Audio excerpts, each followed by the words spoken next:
Hi dears, ഞാൻ നിങ്ങൾക്ക് കാണിച്ചിരുന്ന അഗാരോയുടെ കേക്ക് മേക്കർ അല്ലെങ്കിൽ യോഗട്ട് മേക്കർ എന്ന് പറയുന്ന ഈ ഒരു പ്രോഡക്റ്റിന്റെ വർക്കിംഗ് കണ്ടീഷനാണ്. വളരെ ബ്രീഫായിട്ട് സിമ്പിളായിട്ട് എക്സ്പ്ലെയിൻ ചെയ്ത് തരാണ് പ്രോഡക്റ്റ്. ഇതിന്റെ അകത്ത് ഇങ്ങനെ ഒരു ബൗൾ വരുന്നുണ്ട്, ലിഡ് വരുന്നുണ്ട്. അപ്പോൾ ആദ്യം തന്നെ നമുക്ക് ചെയ്യേണ്ടത് കേടാക്കാൻ വേണ്ടിയിട്ടാണല്ലോ.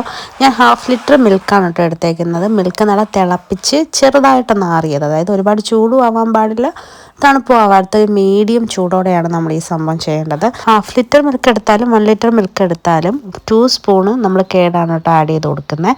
ഇത് ജസ്റ്റ് നമ്മൾ അടച്ചു. ആദ്യം ചെയ്തതെന്ന് എനിക്ക് മനസ്സിലായ കാര്യം, ഈ ഒരു സാധനം എന്ന് വെച്ചാൽ കുറച്ച് ടൈറ്റേൺ ആക്കി അടച്ചു വെക്കുക. അതുകൊണ്ട് അലൂമിനിയം ഫോയിൽ പേപ്പർ ഉപയോഗിച്ച് നല്ല ടൈറ്റേൺ ചെയ്ത്, പിന്നെ അതിൻ്റെ അകത്ത് അടയ്ക്കാൻ ഒരു ലിഡുണ്ട്, പിന്നെ അഗാരോടെ ലിഡ് വെച്ച് നമ്മൾ അടച്ചു വെക്കുക. എന്നിട്ട് സ്വിച്ച് ഓൺ ചെയ്യുക. അറൗണ്ട് ഒരു 6 to 7 hours, 6 to 5 hours ആയാലും കുഴപ്പമില്ല, ഇത്രയും നേരമാണ് വെക്കേണ്ടത്. ലോ കറണ്ട് ആണ് കേട്ടോ എടുക്കുന്നത്. നമുക്ക് ചാർജിങ്ങിനൊക്കെ ഉള്ള നോർമൽ അത്രയേ ഉള്ളൂ. ഇത്രയും അവേഴ്സിൽ നമ്മൾ വെക്കുന്നതുകൊണ്ട് കറണ്ട് ഒരുപാട് യൂസ് ചെയ്യുന്നുള്ള ഡൗട്ട് വേണ്ട കേട്ടോ. കൂടുതലും നൈറ്റ് ടൈമിൽ വെച്ച് രാവിലെ എടുക്കുന്നതാണ് നല്ലത്. അപ്പോൾ ഇത്രയൊരു അവേഴ്സ് നമുക്ക് അങ്ങനെ വലുതായിട്ട് തോന്നില്ല. കറക്റ്റ് ആയിട്ടുള്ള നല്ലൊരു കൺസിസ്റ്റൻസി, നല്ല പ്യുവർ ആയിട്ടുള്ള യോഗട്ട് കേട് നമുക്ക് കിട്ടുന്നതാണ് കേട്ടോ. ഈ ഒരു പ്രോഡക്റ്റ് വളരെ സിമ്പിളും ഏതൊരു ക്ലൈമറ്റിലും നമുക്ക് കേട് ഉണ്ടാക്കിയെടുക്കാനും പറ്റും. അപ്പോൾ ഇതിന്റെ റേറ്റ് വന്നിട്ട് ബിലോ 500 താഴെയാണ് കേട്ടോ വരുന്നത്. ആമസോൺ ഫ്ലിപ്പിൽ നമുക്കിത് അവൈലബിൾ ആണ്. കൂടുതൽ വീഡിയോസിന് ചാനൽ സബ്സ്ക്രൈബ് ചെയ്യുക. അടുത്ത വീഡിയോ കാണാം. From Akhila Jeena my style.